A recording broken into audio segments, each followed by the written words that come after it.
Perkenalkan, nama saya Jihanur Azizah. Saya dari kelas akuntansi 3A dengan NIM 196220101000697. Saya mahasiswi dari Sekolah Tinggi Ilmu Ekonomi Nusantara Sangatta. Kali ini saya akan membahas dan menganalisis kasus dari First Travel, awal berdiri melakukan penipuan hingga akhirnya tumbang.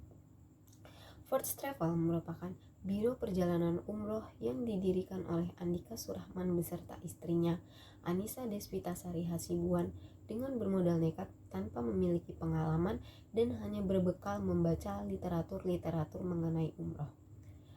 Beberapa tahun terakhir ini terdengar kasus First Travel yang menghebohkan publik. Bagaimana tidak? Harga paket umroh yang ditawarkan begitu murah, berkisar 14 juta sampai dengan 15 juta dari harga normal sekitar 19 juta sampai dengan 20 juta.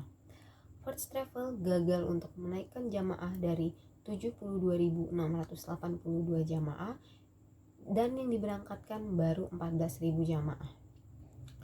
Kronologi penipuan First Travel.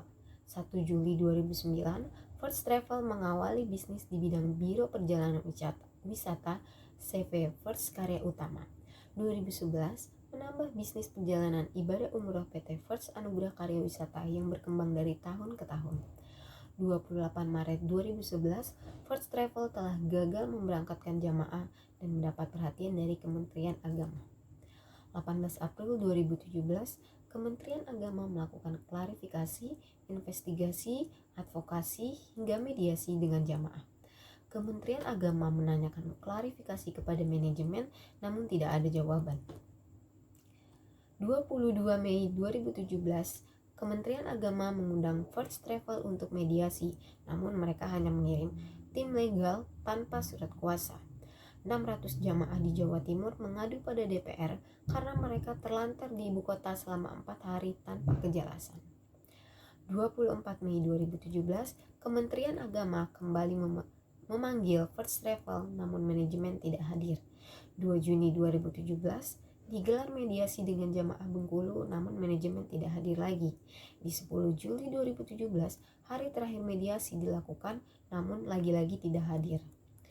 21 Juli 2017, OJK atau Otoritas Jasa Keuangan memerintahkan First Travel untuk berhenti menjual promonya karena ada indikasi investasi ilegal dan penghimpunan dana masyarakat tanpa izin.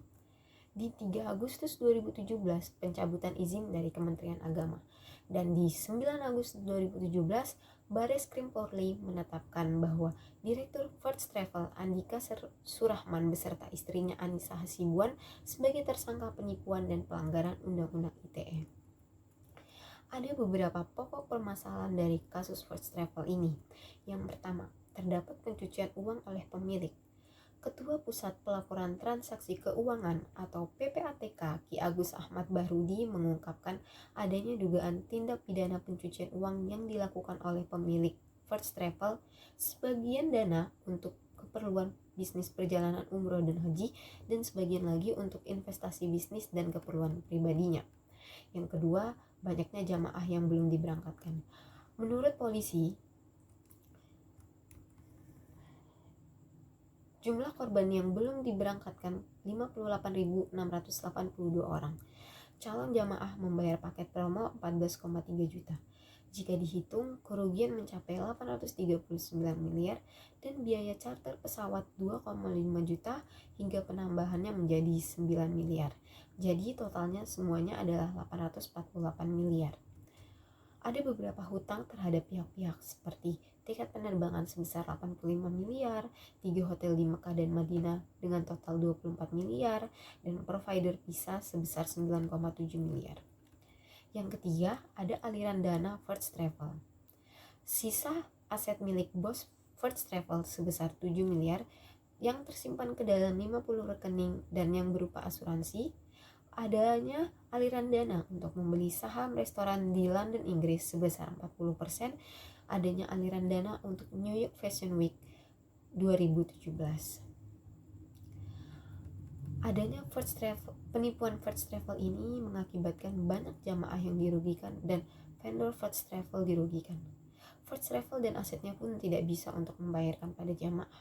Ada 3 orang tersangka, yakni Andika Surahman dan Anissa Hasibuan sebagai owner First Travel dan Siti Nuraida Hasibuan sebagai direksi sekaligus manajer keuangan. Majelis hakim menjatuhkan hukuman penjara selama 20 tahun kepada Direktur Utama First Travel Andika Surahman, sedangkan istrinya dijatuhi hukuman penjara 18 tahun. Keduanya juga diharuskan membayar denda sebesar 10 miliar. Sementara Direktur Keuangan sekaligus komisaris dari First Travel, Siti Nuraida Hasibuan, dijatuhkan hukuman penjara 15 tahun dengan denda 5 miliar.